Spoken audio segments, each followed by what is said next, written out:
శివ భక్తుడు.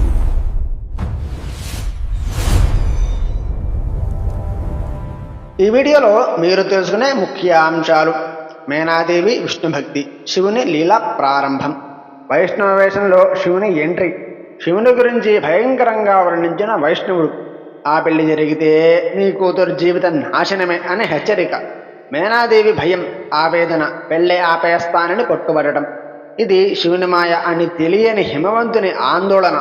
పెళ్లికి ముందు జరిగిన ఈ హైడ్రామా ఎపిసోడును తప్పకుండా చూడండి.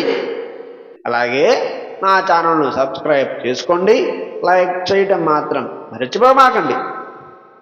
వాగర్థావివ సంపృక్తౌ వాగర్థ ప్రతిపత్తయే జగతః పితరౌ వందే పార్వతీ పరమేశ్వరౌ.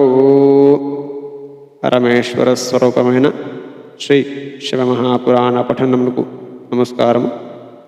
ఇక ఈ వీడియోలో శివమాయ అనే ఘట్టం గురించి తెలుసుకుందాం.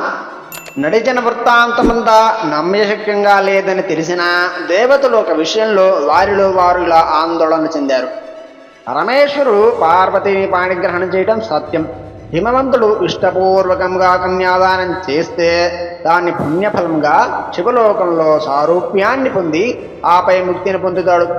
అనంతరత్నధారాభూతుడైన అతడు భూలోకాన్ని విడిచి వెళితే భూమికి రత్నగర్భం అనే నామం నిరార్థకమవుతుంది, అనగా లేకుండా పోతుంది. ఈ భరతఖండం తన పవిత్రతను కోల్పోతుంది. అలా కాకుండా అయిష్టముగా కన్యాదానం చేస్తే అతను ఇక్కడే ఈ భరత భూమి మీదే చిరకాలం ఉంటాడు. కనుక అతని మనస్సులో ఇష్టాన్ని విరిచివేయాలి, భరతక్షుడిని రక్షించాలి అనుకున్నారట దేవతలు. ఇలా తలపోసి వారంతా బృహస్పతిని చేరి ఆయనను హిమవంతుని వద్దకు వెళ్ళి శివనందను చేసి అతని మనస్సును విరిచి శివద్వేషం పుట్టేటట్లుగా చేయమని ప్రార్థించారట దేవతలు. దానికి దేవగురుడు శివనామాన్ని స్మరిస్తూ చెవులు మూసుకొని, ఓ దేవతలారా, చతుర్వేద పారంగతుడైన నాకది తగని పని. అలా చేసినవాడు ఆత్మద్రోహి అవుతాడు, వాడికి నరకమే గతి అవుతుంది. మీలో ఎవరో ఒకరు వెళ్ళి మీ పని నెరవేర్చుకోండి, లేదా సప్తఋషులను వెళ్ళి అడగండి, లేదా ఇంద్రునితో కలిసి బ్రహ్మలోకానికి వెళ్ళండి, ఆయన మీ కార్యాన్ని చక్కబెడతాడు అని ఉపాయాన్ని చెప్పి పంపించాడట బృహస్పతి. దేవతలంతా బ్రహ్మగారి కొలువుకు వచ్చి నమస్కరించి విషయాన్ని విన్నవించి ఆ కార్యాన్ని సఫలీకృతం చేయవలసిందని కోరారట. శివనింద అనే మాట చెవిన పడగానే వేదవత్త అయిన విధాత విలపించాడు, అనగా బాధపడుతూ, వత్సలారా, సంపద్వినాశ రూపము, సర్వ విపత్తులకు బీజరూపమైన శివనిందను నేను చేయలేను. మీరే కైలాసానికి వెళ్ళి శంకరుని ప్రార్థించండి అని చెప్పి పంపించారట బ్రహ్మగారు. వారంతా కైలాసానికి వెళ్ళి శంభుని స్తుతించి విషయాన్ని సాదరంగా నివేదించారట, ఆయనకి చెప్పారట. ఆయన అమరులను, అనగా దేవతలను ఓదార్చి పంపించాడట. నేను చూసుకుంటాను, వెళ్ళండి అని చెప్పాడట. తమ కార్యం సిద్ధించిందని దేవతలు సంతోషంతో స్వస్థలాలకు వెళ్ళిపోయారు. అంత శంకరుడు దండాన్ని, ఛత్రాన్ని, దివ్యమైన వస్త్రాలను, ఉజ్వలమైన తిలకాన్ని, మెడలో సాలగ్రామాన్ని, చేతిలో స్ఫటికమాలను ధరించి హరినామాన్ని భక్తితో స్మరిస్తూ సభామధ్యమందు హిమవంతుని సందర్శించాడు. గిరిరాజు మేనకా పార్వతులతో సకల బంధువర్గంతో సభ తీర్చి ఉన్నాడు. ఆ సమయంలో మంచి వేషభూషలతో మనస్సును ఆకట్టుకునేటట్లుగా ఉన్న బ్రాహ్మణ వర్చస్సుతో సభలోకి ప్రవేశించిన వైష్ణవోత్తముని చూచి హిమవంతుడు సపరివారంగా లేచి నిలబడి సంభ్రమాశ్చర్యాలతో స్వాగత సత్కారాలు ఆచరించి సాష్టాంగ నమస్కారం కూడా చేశారట. కపట వైష్ణవుని గుర్తించిన శైలసుత, అనగా పార్వతీదేవి, మనస్సులోనే షోడశోపచార పూజా విధానాలతో నాథుడిని అర్చించి నమస్కరించుకున్నదట. మనస్సులోనే పార్వతీదేవి.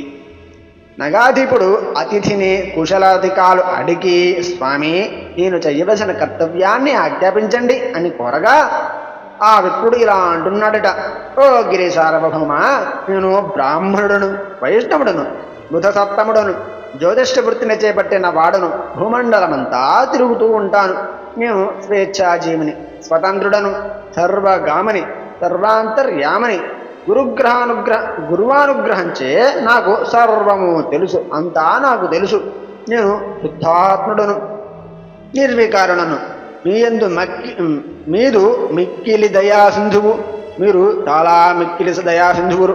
పరోపకారిణి మీయందు మిక్కిలి దయాసింధువును, పరోపకారిణి, మీ మంచి ఆలోచించేవాడని, మంచి లక్షణాలు కలిగి లక్ష్మీదేవి వంటి అందమైన నీ కుమార్తెను ఆ విరూపాక్షునికిచ్చి వివాహం చెయ్యబోతున్నామని తెలిసింది. ఆ శ్మశానవాసికి ఈ సర్వమంగళం ఇచ్చి పాణిగ్రహం చేయటం శ్రేయదాయకం కాదు సుమా. నువ్వు నారాయణుడి కులంలో పుట్టినవాడివి. ఎలా చూసినా ఆ ఇంటి అల్లుడు కావటానికి తగిన అర్హతలో ఒక్కటి లేదు. అది ఆ ఆది భిక్షువునకు. అయినా ఇంట్లో అందరిని అడిగి చూడు, పార్వతిని మాత్రం అడగకు. ఎందుకంటే రోగికి ఔషధము పథ్యము రుచించవు కదా. రోగాన్ని వృద్ధి చేసే అపథ్యాహారం మాత్రమే రచిస్తాయి కదా. అనగా రోగికి రోగాన్ని నయం చేసే మందులు ఉపయోగపడవు, వాడు వేసుకోడు కదా. వాడికి ఏదైతే తింటే ఆ రోగం ఇంకా వృద్ధి చెందుతుందో అవే తింటాడు కదా అని చెప్పి నిష్క్రమించాడట ఆ కపట వైష్ణవుడై రూపంలో వచ్చిన శంకరుడు. హరి ఓం దత్సతు. ఇంతటితో శివమాయ అనే ఘట్టం పరిసమాప్తి. రేపటి వీడియోలో సప్తఋషుల రాక అనే ఘట్టం గురించి తెలుసుకుందాం. స్వస్తి. వీక్షకులకు ధన్యవాదాలు. దయచేసి శివభక్తుడు ఛానల్కు సబ్స్క్రైబ్ చేయండి.